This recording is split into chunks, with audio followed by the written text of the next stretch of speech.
보시고 날 친히 거느리시네. 주 날 항상 돌보시고 날 친히 거느리시네. 이 세상 이별할 때에 마귀의 권세 이기네. 천국에 가는 그 길도 예수가 거느리시네.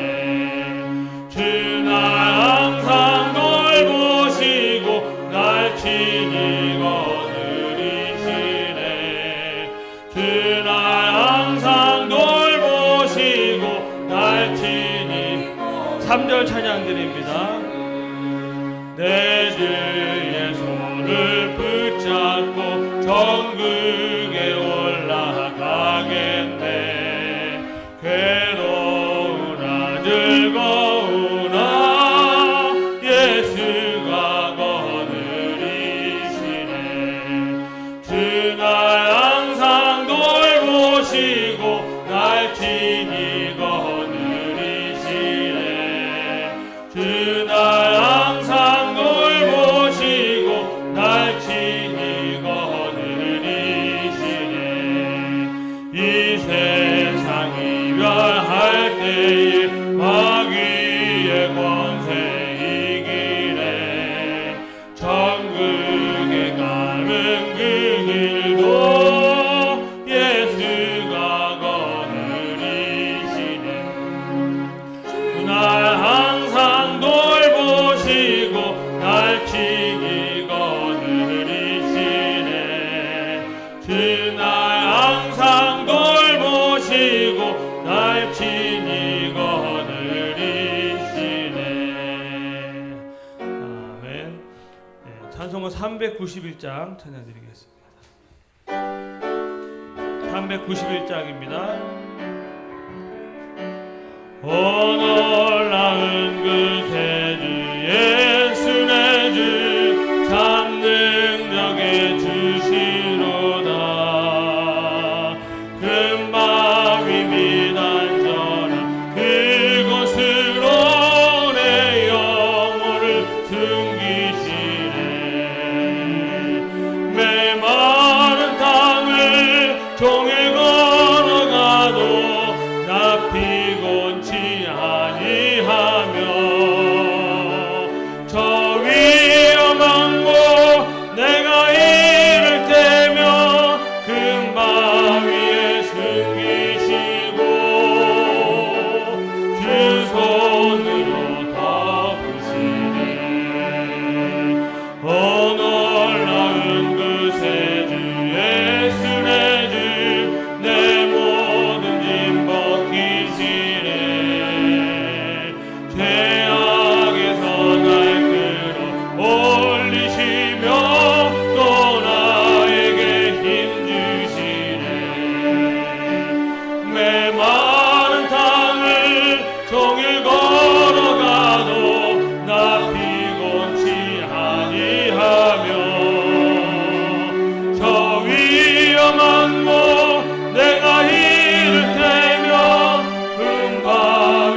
주 앞에 있는 찬양 예수 우리 왕이여 찬양드립니다.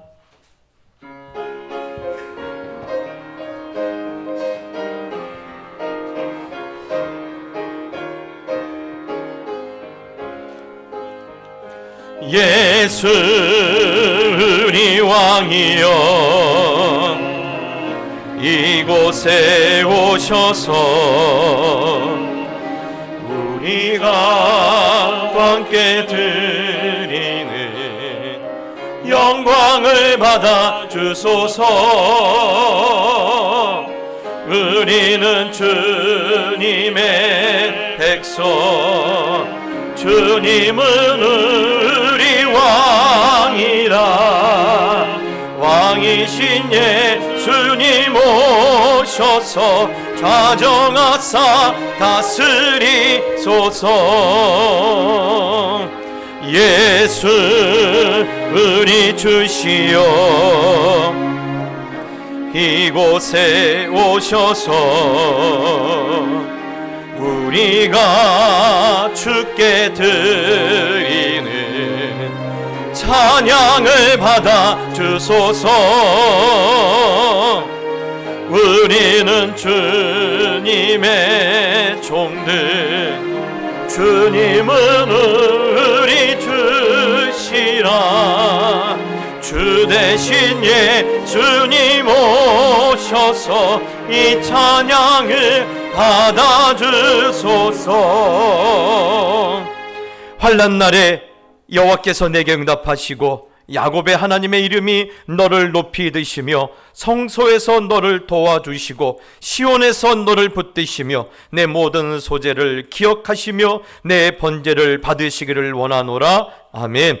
살아계신 하나님 아버지, 주님의 이름을 찬양합니다. 거룩한 주님의 날에 저희들의 온 마음과 온 정성과 온 뜻을 다하여 찬양을 드리며 모든 영광을 주님께 올려드립니다. 주님께서 복 주시고자 예비된 이날, 여기 머리 숙인 주의 백성들 위해 큰 은혜가 임하는 시간이 되게 하여 주시옵소서. 아버지여, 하늘의 문을 열어 주시옵소서. 다시 아버지의 영광을 보게 하여 주시옵소서. 거룩하신 예수님의 이름으로 기원하옵나이다. 아멘. 우리 36장 찬양을 드리겠습니다.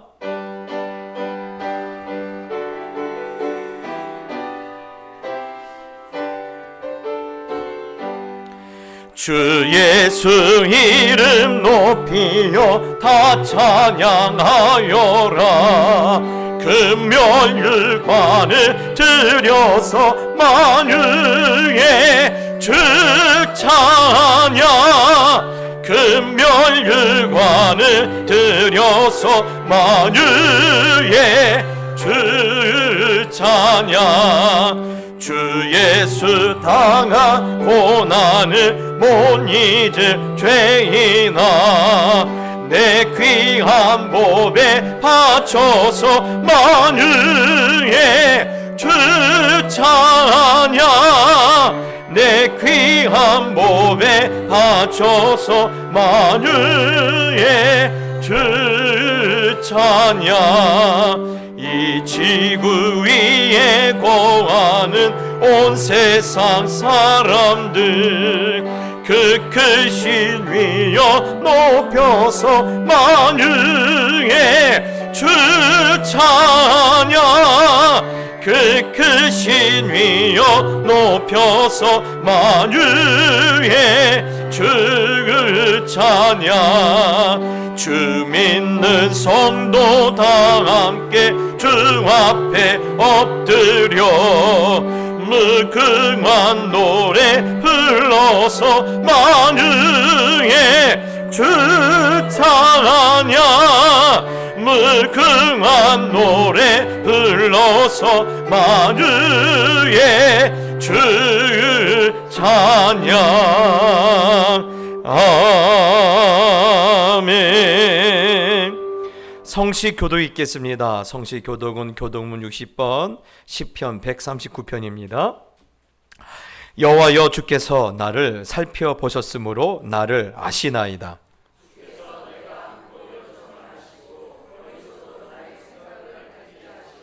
나의 모든 길과 내가 눕는 것을 살펴보셨으므로 나의 모든 행위를 익히 아시오니 내가 주의 영을 떠나 어디로 가며 주의 앞에서 어디로 피하리이까?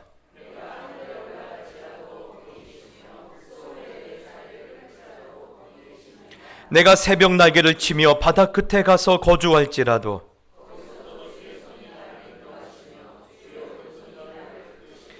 하나님이여 나를 살피사 내 마음을 아시며 나를 시험하사 내 뜻을 아옵소서. 내게 무슨 악한 행위가 있나 보시고 나를 영원한 길로 인도하소서. 아멘. 사도신경으로 신앙 고백하겠습니다. 전능하사 천지를 만드신 하나님 아버지를 내가 믿사오며 그 외아들 우리 주 예수 그리스도를 믿사오니 이는 성령으로 잉태하사 동정녀 마리아에게 나시고 본디오 빌라도에게 고난을 받으사 십자가에 못 박혀 죽으시고 장사한 지 사흘 만에 죽은 자 가운데서 다시 살아나시며 하늘에 오르사 전능하신 하나님 우편에 앉아 계시다가 더리로서 산자와 죽은 자를 심판하러 오시리라. 성령을 믿사오며 거룩한 공예와 성도가 서로 교통하는 것과 죄를 사하여 주시는 것과 몸이 다시 사는 것과 영원히 사는 것을 믿사옵나이다. 아멘. 자송가 438장을 들으신 후에 박선일 피태 장로님께서 기도해 주시겠습니다.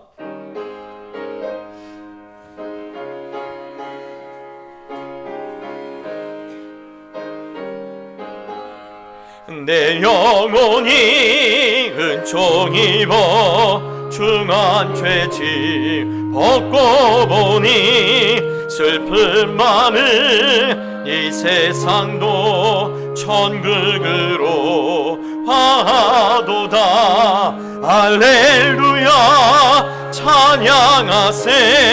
내 모든 죄 사함받고 주 예수와 동행하니 그 어디나 하늘나라 주의 얼굴 뵙기 전에 멀리 뵈던 하늘나라 내 마음속에 이루어지니 날로 가깝도다. 할렐루야 찬양하세. 내 모든 죄 사함받고 주 예수와 동행하니 그 어디나 하늘나라 높은 산이 거친 들이 조막이나 궁궐이나 내 주 예수 모신 곳이 그 어디나 하늘나라 할렐루야 찬양하세. 내 모든 죄 사함받고 주 예수와 동행하니 그 어디나 하늘나라.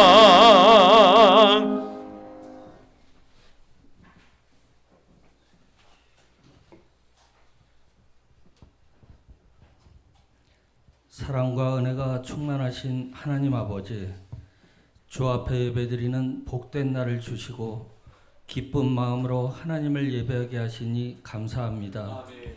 지난 한 주간 눈물의 골짜기를 지나오느라 몸과 마음이 상하고 지친 하나님의 자녀들을 불쌍히 여겨주시고 주님의 백성들에게 큰 은혜를 허락하여 주옵소서.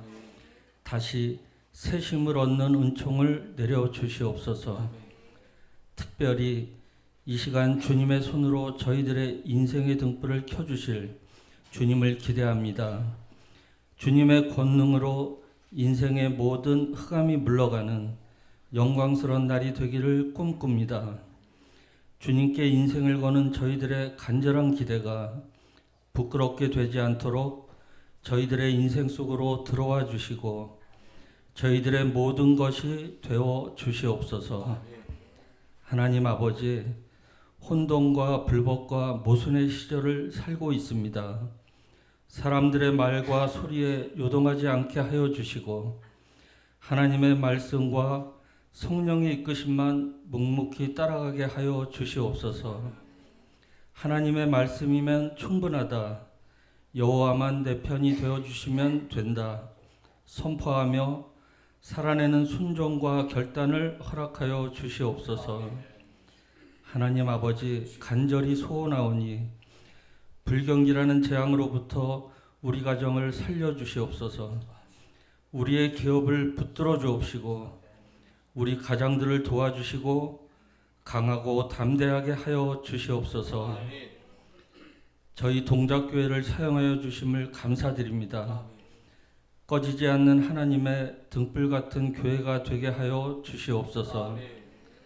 때를 얻든지 못 얻든지 복음을 증거하라는 주님의 말씀에 순종하는 교회가 되게 하옵소서. 선교사님들과 동행하여 주시옵소서.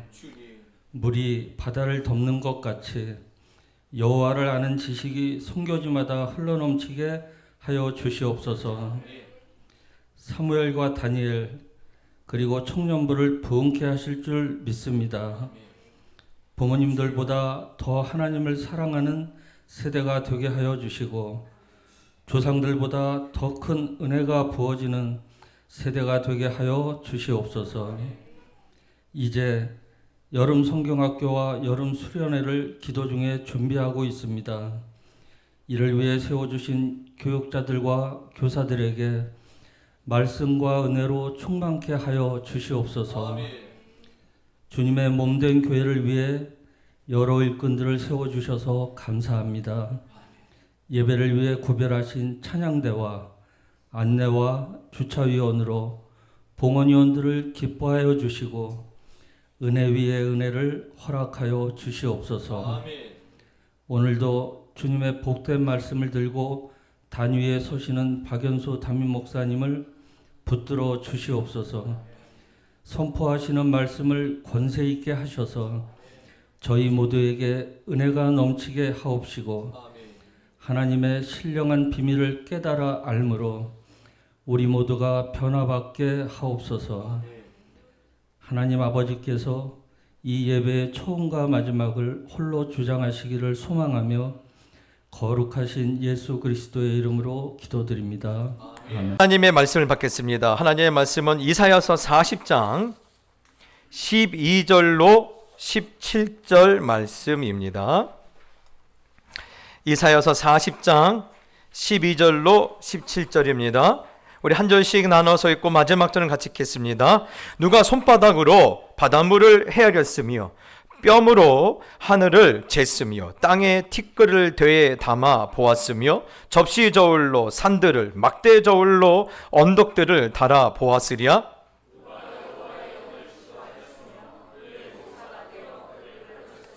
그가 누구와 더불어 의논하였으며 누가 그를 교훈하였으며 그에게 정의의 길로 가르쳤으며 지식을 가르쳤으며 통달의 도를 보여주었느냐?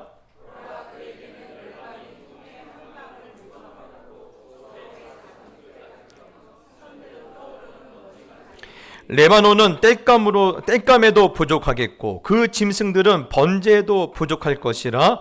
그의 앞에는 모든 열방이 아무것도 아니라 그는 그들을 없는 것 같이 빈 것 같이 여기시느니라.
아멘, 할렐루야. 우리 하나님께 영광의 박수 올려주시다.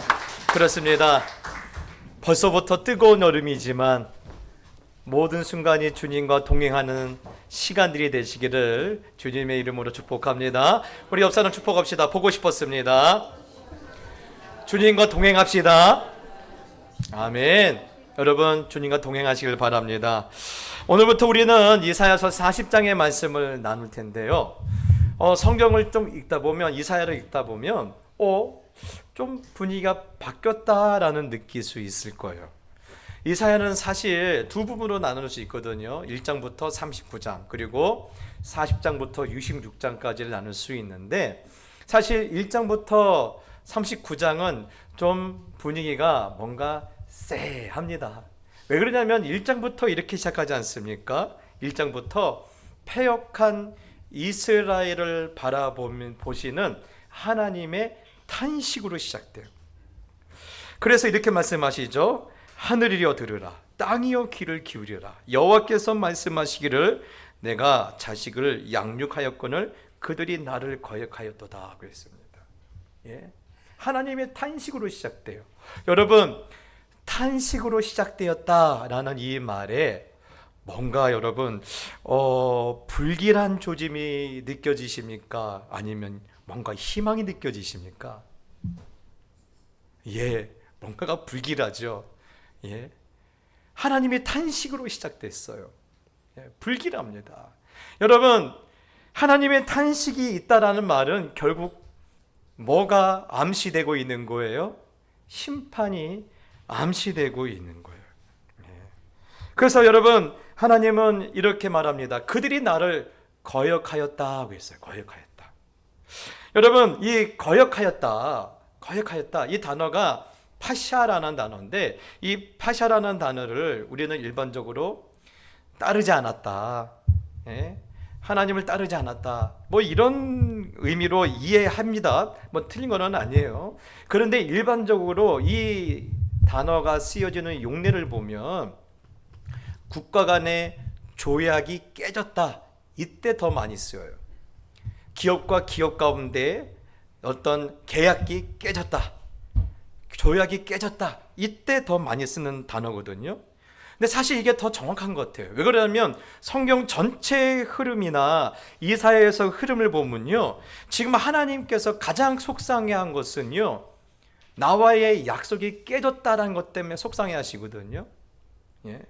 여러분, 성경에 흐르는 가장 중요한 흐름이 뭡니까? 하나님과 우리는 약속되어 있다라는 거예요. 약속되었다. 여러분, 이게 왜 중요하느냐면 우리가 하나님을 향하여서 늘 오해하는 것이 있어요. 하나님은 마치 기분 나쁘면 우리를 때리시는 것 같고, 뭔가 하나님의 마음이 수가 틀리면 그때 우리를 징벌하시는 것 같다라는 그러한 잘못된 지식이 은연중에 우리 가운데 들어와 있거든요. 그런데 오늘 성경 전체 보면 하나님은요, 그런 하나님이 아니라는 거예요. 오늘도 보면 1장 10절 이후에서 보면요, 하나님이 내가 왜 이렇게 불같이 진노할 수밖에 없는 이유를 조목조목 우리 가운데 설명해 주고 있는데, 다른 것이 아니라 뭐라는 거예요? 너희가 나와의 계약을, 약속을 깨트렸기 때문에 내가 지금 불같이 화를 난다라는 거예요. 여러분, 하나님은요, 철저하게 분명하고 타당한 근거와 이유가 있을 때만 분노하셔요. 아무 때나 분노하시는 거 아니에요. 예. 기분 나쁘다고 우리를 불러다 때리시는 분이 아닙니다. 여러분, 그래서 하나님과 인간이 가진 가장 최초의 그런 계약이 뭡니까? 법적인 효력을 가진 계약이 뭡니까? 창세기 15장에 나와 있는 아브라함과 맺은 그 계약이 아닙니까? 여러분, 이 하나님께서 이날 아브라함과 맺은 계약을 보면요, 우리를 향해서 왜 그토록 분노하시고 안타까운 그런 탄식을 할 수밖에 없는 이유를 잘 알 수 있는데, 그 계약의 내용을 보면 알 수 있어요. 그 내용을 보면 두 가지가 나옵니다. 첫 번째는 하나님께서 아브라함에게는 무엇을 약속하시죠? 너의 자손을 하늘의 별처럼 많게 해주겠다라는 거예요. 어마어마한 약속이죠. 이때 아직 아브라함은 아들이 한 명도 없는데, 자식이 한 명도 없는데 하늘의 별처럼 많게 해주시겠다라는 거예요. 그리고 두 번째로는 아브라함이 이런 하나님을 향해서 무엇을 그런 계약 조건으로 세웁니까? 하나님을 믿겠습니다라는 거예요. 그래서 창세기 15장 6절에 보면 이렇게 나오죠. 아브라함이 여호와를 믿으니 여호와께서 이를 그의 의로 여기셨다 하고 있어요. 하나님께서 아브라함에게 제시한 계약 조건은 단 한 가지예요. 나만 믿으라는 거예요. 하나님만 믿으라는 거예요. 어떠십니까? 우리 사업하시는 우리 집사님들 많으시는데, 장로님 많으신데, 이 계약이 뭔가 이렇게 좀 공평한 계약처럼 보이십니까? 아니죠. 거의 일방적으로 하나님께 모든 것이 쏠려 있어요. 예? 아니, 아직 자식 한 명도 없는 이 아브라함에게 앞으로 너의 자식이 하늘의 별처럼 많아질 거다.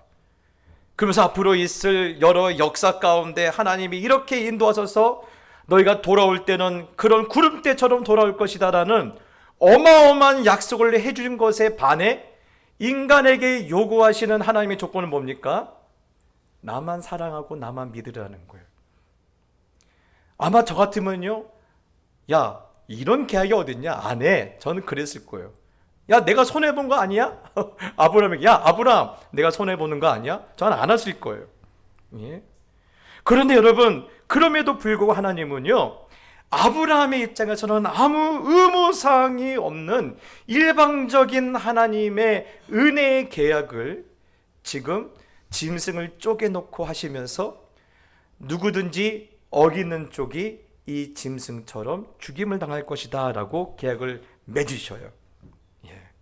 그런데 어떻습니까? 너무너무 쉬운 계약 아닙니까? 다른 거 없어요. 믿기만 하면 돼요. 그분만 믿기만 하면 돼요. 그런데 이렇게 쉬운 계약마저도 이스라엘은요, 지키지 못하는 거예요. 아니요, 지킬 마음 자체가 없는 거예요. 그래서 깨뜨려 버리자 지금 하나님이 불같이 화를 내고 계시는 거예요. 예? 내가 언제 너희 보고 살진 순양과 살진 순염소를 가지고 오라고 했느냐? 아무 조건 없이 나만 믿으라고 하지 않았냐? 아니, 그게 그렇게 어렵더냐? 겨우 그것도 못하느냐? 지금 하나님의 탄식이는 거예요. 예. 그래서 오늘 하나님 뭐라고 말씀하시는 거예요? 하늘이여 들으라, 땅이여 귀를 기울이라. 여호와께서 말씀하시기를 내가 자식을 양육하였거늘 그들이 나를 거역하였다. 이스라엘의 무지, 들어도 모르는 저들의 무지, 눈으로 보아도 깨닫지 못하는 저희들의 어리석음, 저희의 답답한 인간을 향해서 하나님은 탄식하면서 이사야라는 이야기를 시작하고 있는 거예요. 그래서 결국은 계약대로 계약을 깬 쪽에서 먼저 어떤 일을 경험하는 거예요? 쪼개진 짐승처럼 멸망과 심판의 길을 갈 수밖에 없음을 39장까지 끊임없이 하나님은 이야기하고 계시는 거예요. 여러분, 그래서 정말 이 39장까지 이야기 보면요, 답답해요. 야, 이렇게 죽는 건가? 그런 생각을 할 수가 있어요. 여러분, 그런데도 여러분 이 39장 가운데 우리가 나눴던 말씀 보면요, 그럼에도 불구하고 이 안에 뭐가 있어요? 하나님의 눈물이 있어요. 하나님의 그런 마음이 있어요. 예? 여러분, 이들이 자신의 무지와 자신의 그런 믿음 없는 것 때문에 결국 계약은 깨어지고 그들이 바벨론으로 포로로 가게 되었는데, 하나님은 다시 어떤 근거를 가지시고 그들을 이스라엘의 나무 그루터기라고 말씀하시면서 그들의 땅으로 돌아오게 만들겠다라고 만드는 이야기가 있는데, 그게 다시 어디예요? 창세기 15장이에요. 예. 아브라함과 맺은 그 근거로 그들은 여전히 내 백성이라는 거예요. 비록 그들이 무지함과 그들의 믿음 없음으로 인하여 쪼개진 짐승처럼 저들이 모든 것을 잃어버리고 이렇게 이방 나라로 포로로 끌려갔지만 나의 백성인 그들은 나의 열심으로 그들의 땅에 다시 돌아오게 만들겠다라고 선포하는 것이 바로 오늘 우리가 읽은 40장의 시작인 거예요.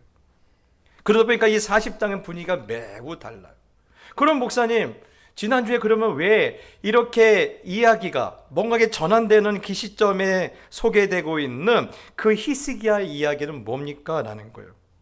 여러분, 왜 그 시점에서 이 심판과 회복이라는 그 전환점에서 하나님은 왜 히스기야를 우리에게 소개했을까요? 저는 이것을 이렇게 이야기하고 싶어요. 은혜의 개입이라는 거예요. 예. 여러분, 히스기야는 어떤 은혜를 받았습니까? 아수르의 15만 8천 명이라는 대군을 자신의 힘이 아니라 100% 하나님의 은혜로 그들을 물리치고 그들로부터 구원을 받았죠. 또 여러분, 죽을 병에 걸렸는데 하나님은 해의 그림자를 뒤로 10도나 물리치시면서까지 그들을, 그 히스기야를 죽을 병에서 건져주시지 않습니까? 그런데도 여러분, 히스기야는 어떡합니까? 그 결과가 어떻습니까? 하나님을 믿었나요? 하나님의 마음을 실망시켜버리죠. 그 끝이 그랬어요. 여러분, 세상에 어떤 인생이 히스기야 같은 하나님의 은혜를 받았습니까? 그럼에도 불구하고 히스기야는 패역했어요. 그래서 계약대로 유다가 망하게 되었고 모든 북이 영화는 사라지고 자손들은 그런 바벨론에 끌려가 내시로 사는 안타까운 일이 벌어졌어요. 그런데 여러분, 놀라운 건 뭔지 아십니까? 하나님은 그 꼴을 보지 못하겠다라는 거예요. 그 꼴을 보지 못하겠다라는 거예요. 너희가 아무리 나를 버렸어도 나는 너희를 버리지 못하겠다라면서 하나님이 그들의 불구덩이 속으로 들어오신 거예요. 그래서 다니엘 사건은 사실 거기에 대한 상징적인 그런 이야기를 갖고 있어요. 너희 민족적인 불구덩이 속에 내가 들어갈 거다. 너희의 역사적인 불구덩이 속에 내가 들어가겠다라는 거예요. 그래서 여러분, 그 불구덩이 속에 들어온 하나님이 70년 후에 어떤 일을 일으키십니까? 이방 왕이었던 고레스의 마음을 움직여서 모든 것을 다시 제자리로 돌려 놓으시겠다라는 은혜의 개입이 누구를 통해서 우리에게 들려주고 있는 거예요? 히스기야의 왕의 이야기를 통해서 우리에게 들려주시는 거예요. 그래서 히스기야처럼 너희는 나를 버렸을지라도 나는 너를 절대 못 버려. 여러분, 이런 하나님의 본심이 오늘 히스기야를 통해서 여러분 우리 가운데 배어 나오고 있는 겁니다. 사랑하는 성도 여러분, 그렇습니다. 이게 하나님의 본심이, 너희가 나를 버렸을지라도 나는 너희를 절대 못 버려. 그래서 나중에 49장에 가면 하나님께서 이렇게 말씀하시지 않았습니까? 제가 사실 이 말씀 때문에 많이 울었는데요. 49장 15절에 이런 말씀이 있습니다. 여인이 어찌 그 젖먹는 자식을 잊겠으며 자기 태에서 난 아들을 긍휼히 여기지 않겠느냐. 그들은 혹시 잊을지라도 나는 너를 잊지 아니할 것이라. 내가 너를 내 손바닥에 새겼다 하고 있습니다. 여러분, 오늘 저는 이 말씀에 저와 여러분의 마음이 다시 한번 뭉클했으면 좋겠어요. 얼마나 우리를 위하시면 내가 너를 내 손바닥에 새겼다고 했을까요? 너를 절대 포기하지 않고 절대 잊지 않으려고 내 손바닥에 새기면서까지 나는 너를 잊지 않겠다라고 하나님이 이렇게 말씀하실까요? 혹시 이 자리에 삶이 너무너무 힘들고 무거워서 혹시 하나님은 나 잊으신 거 아니야? 하나님은 나를 버리신 거 아니야? 혹시 나 같은 존재 너무 하찮아서 그분이 내게 무슨 관심이 있겠어? 여러분, 이렇게 생각하신 분이 계신다라면 너를 내 손바닥에 새겼다라는 하나님의 말씀이 오늘 여러분의 그 가슴 안으로 쑥 들어와 여러분의 마음을 다시 한번 촉촉하게 적시는 은혜가 있기를 축복합니다. 그래서 오늘 우리가 보는 이 40장도 사실 1절에 이렇게 시작합니다. 내 백성을 위로하라. 내 백성을 위로하라. 여러분, 제가 오늘 이 말씀을 시작하면서 뭐라고 말씀드렸어요? 분명히 하나님과의 계약이 깨졌다고 말씀드렸어요. 분명히 계약은 깨졌어요. 계약이 파기됐어요. 하나님을 믿기만 해도, 살진 순양과 순양을 가져오지 않아도, 그런 거 바치지 않아도, 하나님을 믿기만 해도, 하나님을 사랑하기만 해도 유지되는 이 계약이 이스라엘의 불신앙으로 말미암아 계약이 깨져버렸어요. 더 이상 하나님의 자녀라 부르기는요, 자격도 안 되고 염치도 없어요. 그런데도 하나님은 지금 그 이스라엘 백성을 향해서 내 백성이라고 지금 부르시고 있는 거예요. 여러분, 계약이 깨졌어요. 그러니까 뭐랍니까? 돌아온 탕자가 뭐라고 하죠? 아버지요, 더 이상 나를 아버지의 아들이라고 부르지 말아달라고 말하지 않습니까? 내가 스스로 아버지의 아들의 자리에서 박차고 나갔기 때문에 더 이상 나를 아버지의 아들로 여기지 마시고 부르지 마시고 아버지 집에 있는 종같이 여겨달라고 그렇게 여기지 않습니까? 그런데도 하나님은 뭐라고 하세요? 너는 내 아들이야. 너는 내 백성이야. 그래서 그 돌아온 탕자의 아버지가 어떻게 합니까? 가장 좋은 옷을 내어다 입히고 그 손에 가락지를 끼워주지 않습니까? 이게 여러분 하나님의 마음이에요. 여러분, 그런데 여기서 그치지 않아요. 이 말씀이 어디로 연결되고 있죠? 6절에 이렇게 연결되고 있습니다. 말하는 자의 소리여 이르되 외치라. 대답하되 내가 무엇이라 외치리까 하니 이르되 모든 육체는 풀이요 그의 모든 아름다운 들의 꽃과 같으니 풀은 마르고 꽃은 시들미 여호와의 기운이 그 위에 불미라. 이 백성은 실로 풀이로다. 풀은 마르고 꽃은 시드나 우리의 하나님의 말씀은 영원히 서리다 하라. 여러분, 아멘이시죠? 아멘입니다. 여러분, 오늘 하나님이 왜 그들을 향하여 내 백성이라고 말하면서 그들은 꽃이라고 말하고 풀이라고 말씀하실까요? 우리가 사랑스러워서요? 아니에요. 우리만 생각하면 한 대 줘 받고 싶으실 거예요. 여러분, 그것을 말하는 게 아니에요. 오늘 풀과 꽃을 말씀하신 이유는 이 안에 이 백성을 버리지 못하는 이유가 있기 때문에 그래요.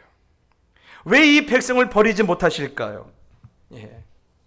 하나님은요, 우리가 죄를 지었다고 해서 우리를 때려 죽일 놈으로 보시는 게 아니라 무엇으로 보는 거예요? 마른 풀처럼 시든 꽃처럼 연약해서 그랬다고 우리를 이해해 주시고 공감해 주시기 때문에 그래요. 여러분, 우리를 무엇으로 여긴 건 죄인 취급하는 게 아니에요. 이들이 약해서 그랬다라는 거예요. 이들이 힘이 없기 때문에 그렇게 됐다라는 거예요. 이들이 처음부터 강했으면 안 그랬는데 이들은 처음부터 뭐라는 거예요? 마른 풀과 시든 꽃이었다라는 거예요. 그래서 그럴 수밖에 없었다라는 거예요. 여러분, 이 비슷한 사건이 있죠. 베드로입니다. 여러분, 베드로가 예수님을 3번 부인하죠. 여러분, 그런데 그 부인한 베드로를 찾아가신 예수님이 뭐라고 합니까? 이 배신자야. 그랬을까요? 아니죠. 요한의 아들 시몬아, 네가 나를 사랑하느냐? 무슨 말이죠? 나는 알아. 네가 믿음이 없어서 그게 아니라 네가 무서워서 그랬던 거 알아. 네가 나 사랑한다는 마음만 변하지 않으면 돼. 오늘 그것만 하나님 확인시킨 것인 거 아닙니까? 만약에 하나님이 우리를 죄인 취급했으면요, 우리를 마른 풀과 시든 꽃에 우리를 비유하지 않으세요. 우리를 불쌍히 여기시기 때문에 우리를 마른 풀과 시든 꽃으로 여기시는 거예요. 그래서 자꾸 우리가 하나님의 눈에 밟히는 거예요. 하나님의 눈에 밟히는 거예요. 여러분, 이들이 너무나 연약했기 때문에, 너무나 삶이 어렵고 고단했기 때문에, 그래서 그럴 수밖에 없다는 사실이 하나님의 눈에는 자꾸 밟히는 거예요. 그래서 아까 나눴던 이사야서 49장 16절의 마지막 절에는 뭐가 있습니까? 너의 성벽이 내 눈앞에 있다라는 거예요. 너의 성벽이 내 눈앞에 아른거린다는 겁니다. 여러분, 그 말이 뭡니까? 이들의 성벽은 어땠습니까? 다 무너져 버렸어요. 돌 위에 돌 하나 남지 않았어요. 아무도 살지 않은 황무지가 됐어요. 여우나 겨우 살 수 있는 그런 황무지가 되었단 말이에요. 그런데 그것이 하나님의 눈에 자꾸 아른거린다라는 거예요. 시든 꽃처럼 울고 있고, 마른 풀처럼 고통받고 있는 그 모습이 자꾸 하나님의 눈에 밟히기 때문에 우리를 버릴 수 없다라는 거예요. 당장이라도 너희 죄만 생각하면 한 대 꿀밤을 치고 싶지만 너희가 내 눈에 밟혀서 나는 그렇지 못하겠다라는 거예요. 그러면서 뭐라고 하시죠? 나는 다시 너를 내 백성이라고 부르겠다. 그리고 너의 마음이 닿도록, 너의 마음이 이제 충분할 때까지 나는 너를 위로하겠다라고 오늘 40장에 이렇게 말씀하고 있는 거예요. 사랑하는 성도 여러분, 하나님은 우리의 눈물과 형편을 모르실까요? 아니에요. 풀은 마른 풀 같고 시든 꽃 같은 우리가 눈에 밟혀서 지금도 고통받고 있는 분이 바로 그분이세요. 그리고 오늘도 우리 인생 가운데 찾아오셔서 우리의 멍든 마음을 만져주시길 원하셔요. 그래서 오늘도 마음을 열고 우리를 늘 바라보시는 그 주님을 여러분 만나보게 되기를 예수님의 이름으로 축복합니다. 그런데 여러분, 그런데도 희한한 것은 뭔지 아십니까? 제가 이게 지나놓고 보니까 저는 목사예요. 늘 말씀을 묵상하고 말씀을 준비하고 말씀을 설교를 해요. 전달을 합니다. 그런데도 이런 하나님의 말씀이 때로는 위로가 되지 않을 때가 생각보다 많았어요. 아니, 늘 하나님의 말씀을 접하지 않습니까? 그리고 한 주에도 8번, 9번씩 강단에 올라가서 여러분 이 하나님의 말씀을 전하지 않습니까? 그런데 위로가 안 되는 거예요. 여전히 답답하고 여전히 내 마음은 힘들고 고통스러운 거예요. 분명히 여러분, 제가 지나왔던 시간들을 되돌아보면 중간중간마다 말도 안 되는 일들이 수없이 많이 일어났어요. 하나님의 은혜가 아니면 여기까지 올 수 없는 수많은 사건이 있었는데도 불구하고 여전히 하나님의 말씀이 위로가 안 될 때가 분명히 있더라고요. 왜 그랬을까? 왜 그랬을까? 왜 나는 이 하나님의 말씀을 묵상하고 전달하는 사람인데도 왜 하나님의 말씀이 내 안에 위로가 되지 않을까? 아주 오랫동안 끙끙 앓았어요. 말씀에 문제가 있는 건 아닌데, 그렇죠? 말씀에 문제가 있는 게 아니에요. 여러분, 그렇다고 내 믿음에 문제가 있느냐? 또 그런 것 같지도 않아요. 그런데 왜 말씀의 위로를 받지 못할까? 여러분, 제가 가끔 한 번씩 말씀드렸던 이야기가 있죠. 제 인생에 가장 놀라웠던 그날 오후. 여러분, 바로 그날이에요. 그때 그 일이 제게 어떤 깨달음을 줬냐면 이겁니다. 말씀의 실체이신 하나님을 경험하고 나니까 왜 내가 그때 왜 말씀으로 위로를 받지 못했다라는 것을 이유를 알게 된 거예요. 왜 내가 자꾸 낙심하고 시험에 빠진 이유를 알게 된 거예요. 여러분, 말씀의 실체이신 말씀하시는 하나님을 만나지 못하면요, 죄송하지만 백날 설교 들어도 아무 소용없어요. 여러분, 말씀하시는 하나님, 이 말씀의 그 주관자 되시는 하나님을 우리가 인격적으로 만나지 못하면요, 여러분 백날 이곳에 와서 예배드려도 아무 소용없어요. 가끔 어르신들이 자랑을 해요. 목사님, 저는요 아침에 눈 뜨부터 CTS, CBS를 틀어놓고 하루 종일 틀어놔요. 틀어놓으면 뭐 하는데요? 말씀의 실체이신 하나님을 만나지 못하면요 아무 의미 없어요. 여러분, 기독교의 힘은 어디서 나온지 아십니까? 여러분, 로마의 그 박해의 역사가, 기독교 박해의 역사가 무려 250년이에요. 10명의 황제로부터 수만 명이 죽고 수만 명이 집을 잃고 광야를 헤매면서 땅굴을 파고 짐승처럼 살았어요.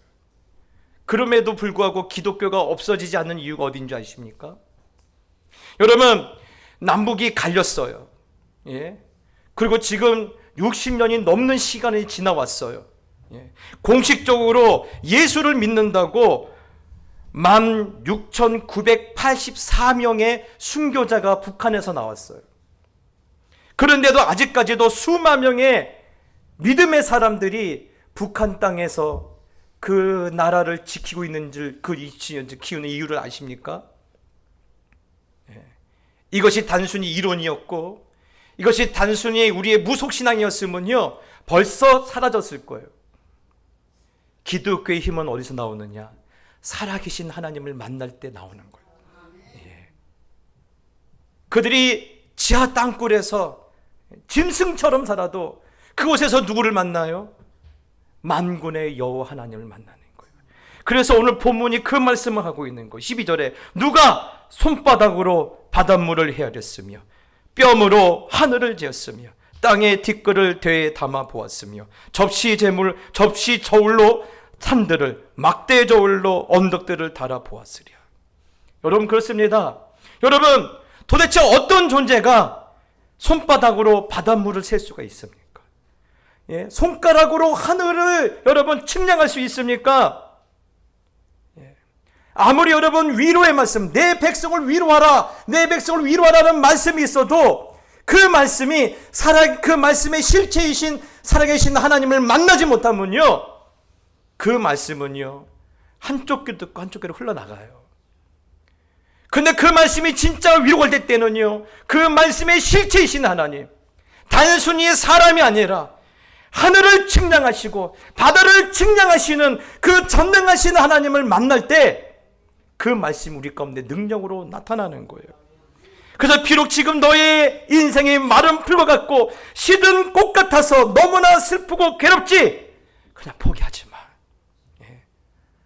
바다를 측량하시고 하늘을 측량하시는 그 하나님이 너를 위로하시려고 너의 고난의 불구덩이 속에 들어왔으니 네가 그 하나님을 만나라는 거예요. 예. 만나면 이겨낼 수 있다라는 거예요.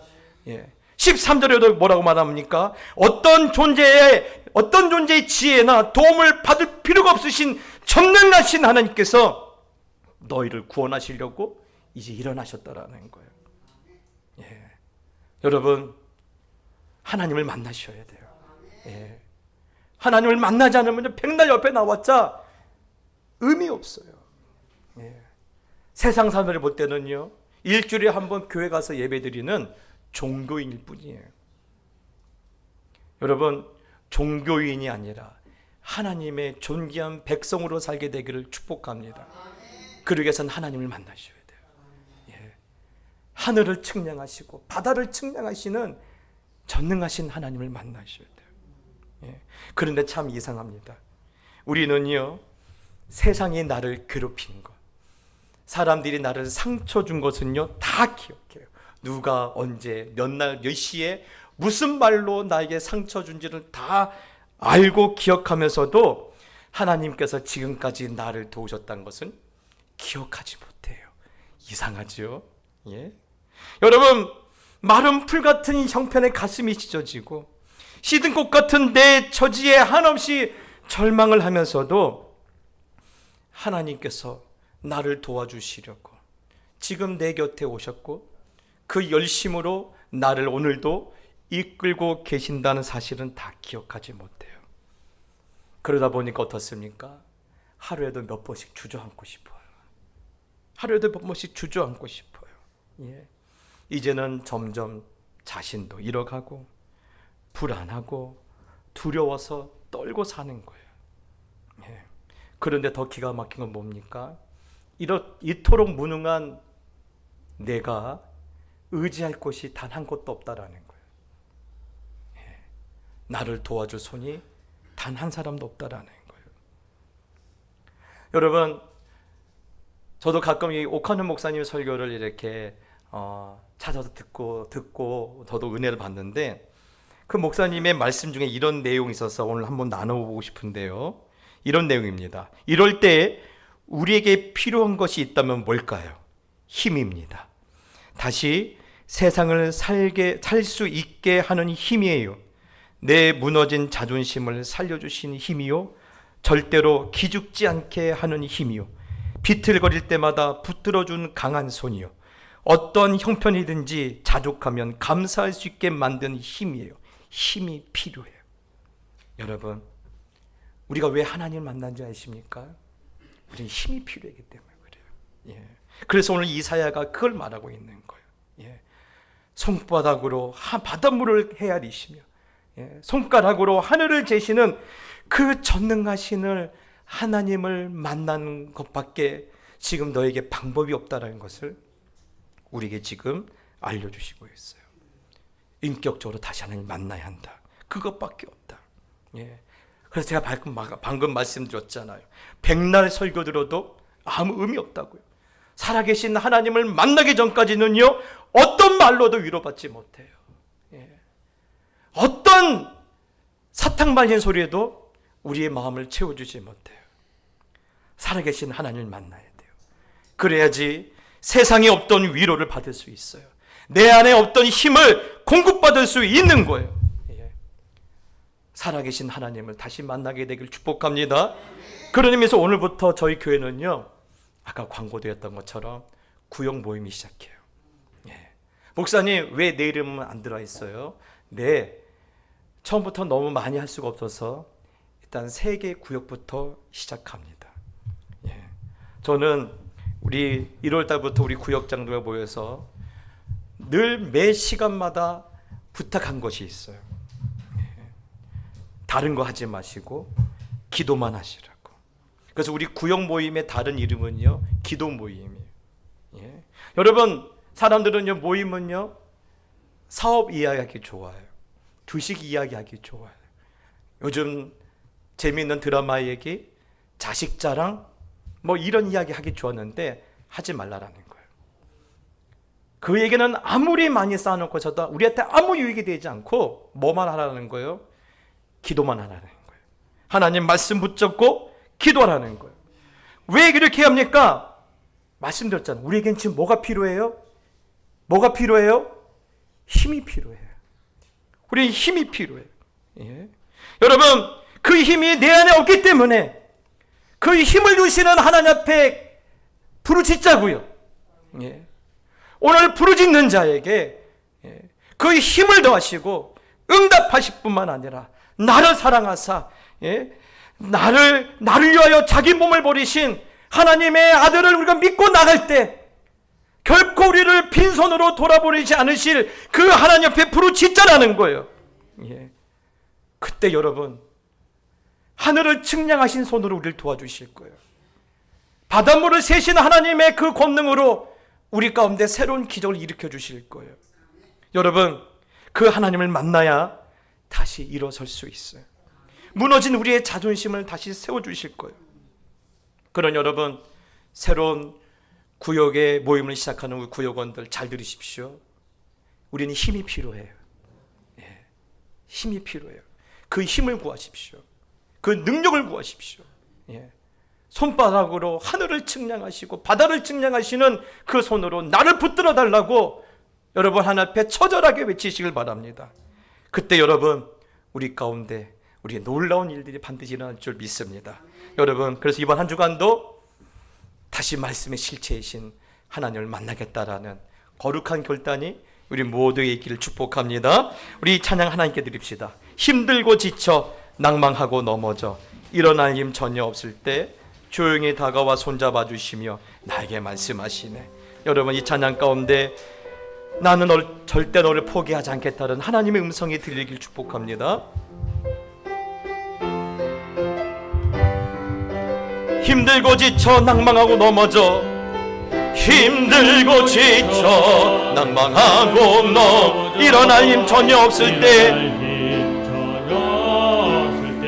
조용히 다가와 손잡아 주시며 나에게 말씀하시네. 나에게 말씀하시네. 나에게 실망하며 나에게 실망 내 자신 연약해 자신 연약해 고통 속에 눈물 흘릴 때에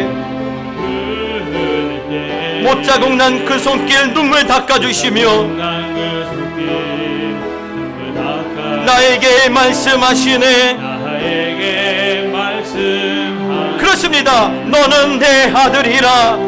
너는 내 아들이라. 오늘날 내가 너를 낳도다. 너는 내 아들이라. 나의 사랑하는 내 아들. 너는 내 아들이라. 너는 내 아들이라. 오늘날 내가 너를 낳도다. 너는 내 아들이라.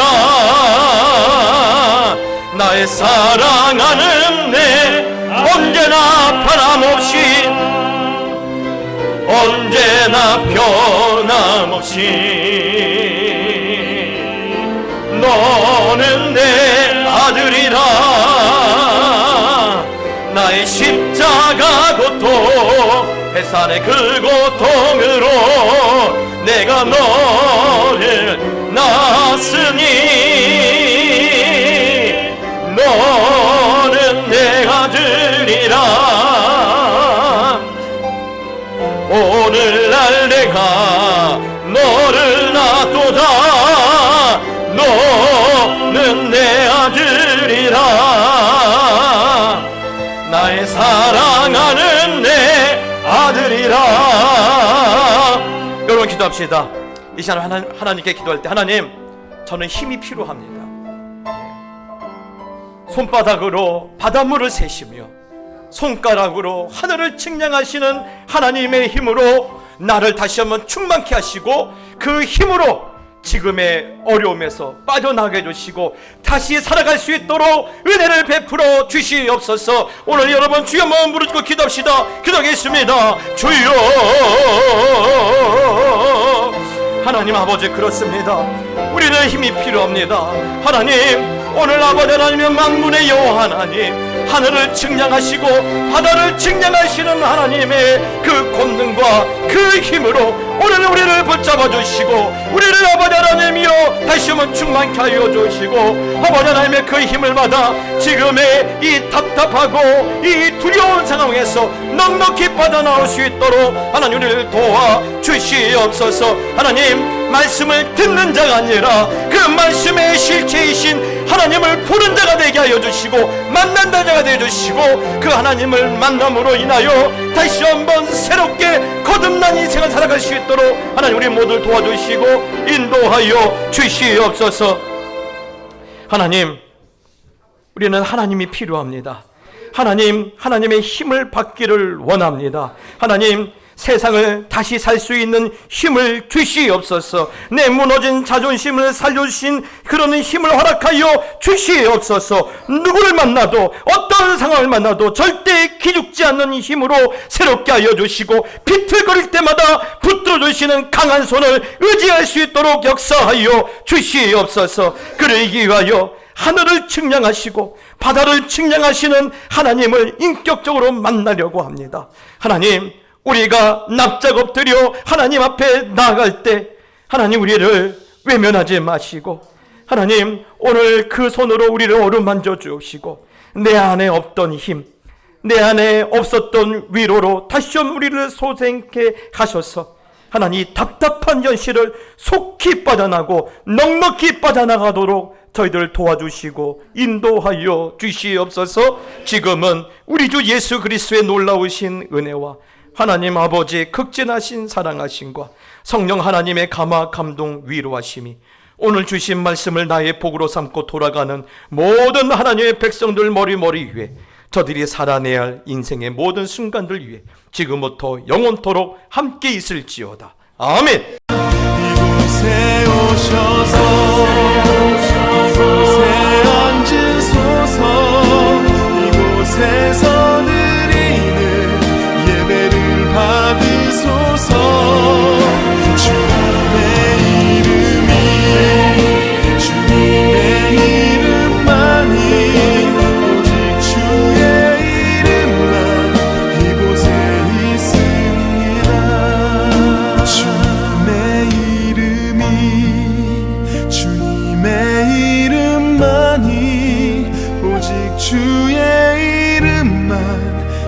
이곳에 있음